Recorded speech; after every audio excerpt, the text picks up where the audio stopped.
Hey guys, I'm Cassandra and I'm so excited that you're joining me for this really special series.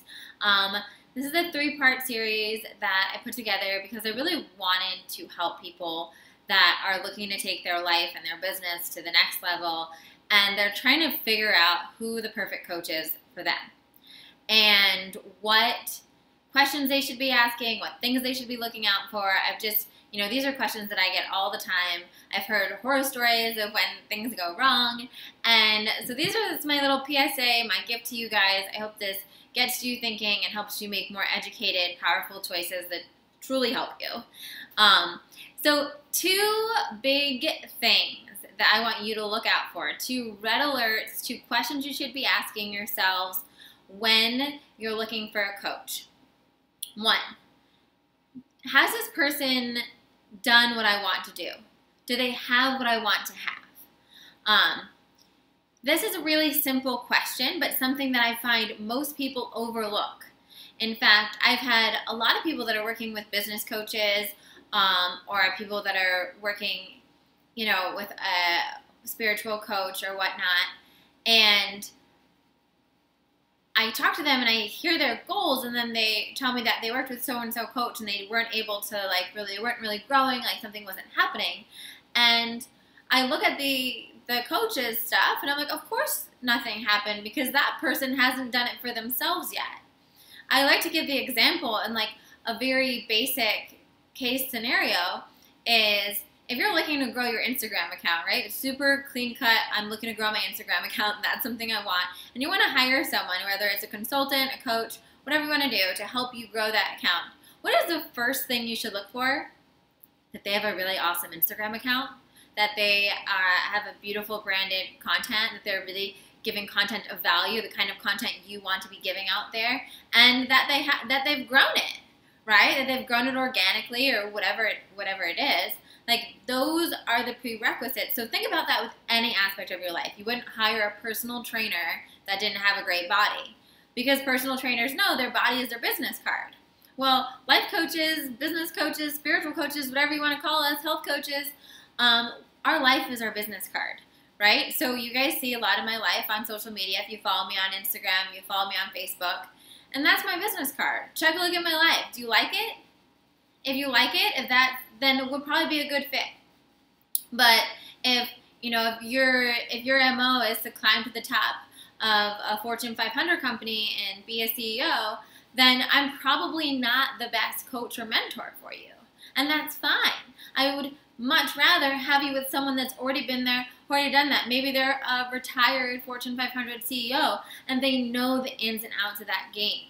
Because there's a lot of elements that go into coaching, especially, I'm, an intuitive coach as well. So I'm tapping in and there's some channeling, and there's, I'm coming at it from a couple different angles. But at the end of the day, the practical part of coaching is the fact that if I've already been there, I've done that, I can really help you with it on a totally different level than someone that's never really graduated from that life school. So pay attention to that when you're looking for someone.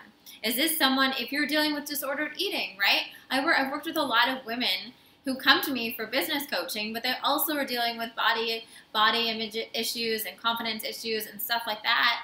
And I can help them so much because those were the same issues that I had to overcome to get where I'm at. And it all kind of connects, but you really want to do your due diligence. I cannot stress it enough. There's so much noise out there. There's so many people that are going to try to sell you the world. What you really want to look for is just look at their life. Does their life speak loudly? Does their life connect to what you want to have in your life? And that will bring me to number 2, which is you should never feel bullied or pressured into working with someone. And it makes me, and first of all, I don't want to shame you. If you've worked with a coach because you were pressured or you were shamed into it, this is not about making you feel bad about that. Okay, we've all been in vulnerable positions and done things because someone put pressure on us. And especially, this breaks my heart, especially because I think this is a salesperson disguised as a coach that is pushing you into doing something because you're in a vulnerable state. So shame, shame, shame, shame, shame on them. Forgive yourself if you've fallen for it. It is just part of the course. Do not beat yourself up about it. But I just want to give this PSA just in case you come across it, because it's something that I don't want you to fall victim to. So things to look out for. One, if people are making crazy lofty promises, like you're going to make $1 million in like 6 months or whatever, first of all, that's BS. People that like overly gloat about how much they make or promising you some crazy thing, they're just salespeople, right? I mean, me and a lot of other people I know that have very successful businesses do not ever feel the need to have to go around, unless it's under a specific context of something that we're talking about with money, advertising how much their income is all the time and promising you that income when they don't know you, they don't know your situation, and they don't know your work ethic or your blocks right now. So any lofty promises without someone actually getting to know you and knowing your specific thing, red alert, red alert, red alert out there. Bullying. So this is that person that reaches out to you for a free consult session when you actually have no connection with them. I don't know if you've experienced this, but I've actually experienced this, which is really funny. On Instagram, if I love like going through and liking other people's pictures, especially if you're posting fun, yummy food. That's my favorite, or quotes. I'm addicted to quotes, and it's definitely something I do at night as I look through quotes, and I love getting a good quote. And I'll have people that will reach out to me that I didn't ask for any help, don't have any like pre-existing relationship with at all, and be like, oh, I'm doing this coaching program, do you want a free session? And to me, that's just a giant red alert that someone would even need to be that aggressive, right? It's one thing if you've joined someone's online Facebook group, or maybe you're seeing them at a workshop and they're offering and being like, hey, by the way, like I'm doing one-on-one coaching, I have a couple slots, do you want to have a consult call? Totally fine, totally normal. Someone reaches out to you out of the blue, red alert, red alert, red alert, no.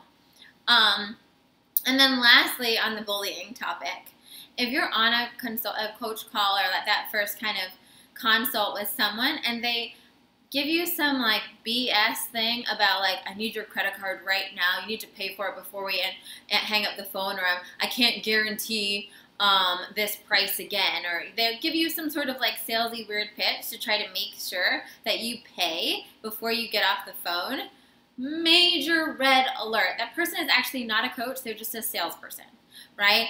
And those kinds of tactics, if someone uses them on you, that's all they can teach you, right? A lot of my coaching, a lot of my teaching is really about being a magnet. It's about putting out great content, being yourself, being authentic, and seeing what comes forth to you, and then handling that responsibly, of course.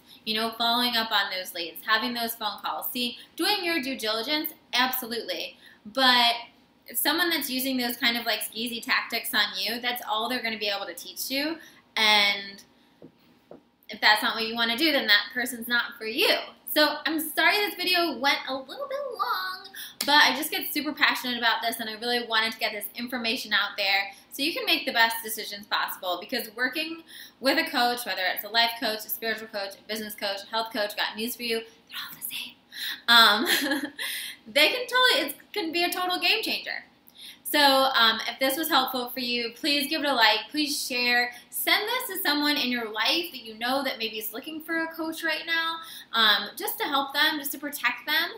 And comment below. Let me know your feedback. If you've had experiences like this, I would love to hear from you.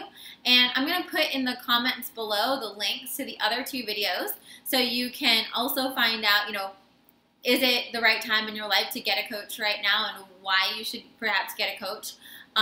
And then 2, I'll explain to you a little bit more about my particular methodology if you're curious about that.